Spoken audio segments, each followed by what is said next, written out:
Hello fellow fast bike readers, hopefully you've read my article in the magazine and my blogs online, so I thought I'd do a short video about some of the areas of the R1 that I haven't yet talked about.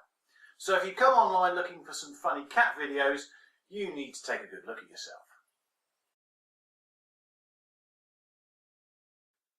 Now looks are very subjective, but few people would disagree that the R1 is a great looking bike. It certainly gets a lot of admiring looks when I'm riding around in it, but maybe that's just my bright pink leathers.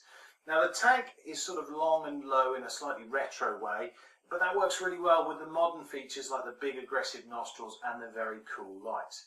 Now under-seat exhausts are not to everybody's taste, and I'll talk a bit more about the practicalities of them in next month's magazine.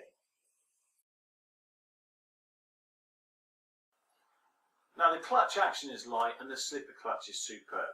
If you've never tried a slipper clutch, they're a bit of a revelation, particularly if like me you're a bit heavy footed coming down the gearbox. Now, I've taken the slipper clutch apart, they're a very simple mechanism and I'm sure in future they'll be standard on most bikes. Unfortunately the clutch action itself is grabby and it's very difficult at normal speeds to make a smooth getaway. However, if you give it a bit more and try and get away like Danny Pedrosa, there isn't a problem.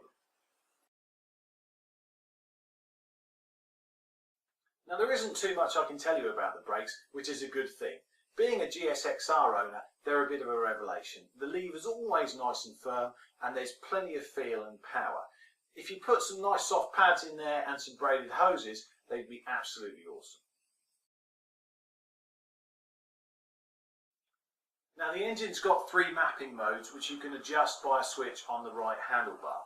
The standard is exactly as it sounds and it's nice and smooth, but to be honest it does lack a little bit of response, which is where the A setting comes in.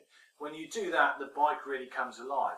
However, it's then very difficult to hold a constant throttle position, and even if you roll off it just a little, it's like the engine suddenly dies.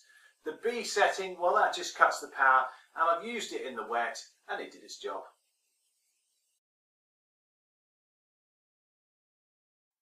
Now I'll talk more in depth about the traction control in coming articles and blogs. On the road, the only time it's cut in is when the bike wants to wheelie, and at first that can be a bit disconcerting. It's interesting to say that even on its highest setting, the bike will still wheel spin on a gravel driveway.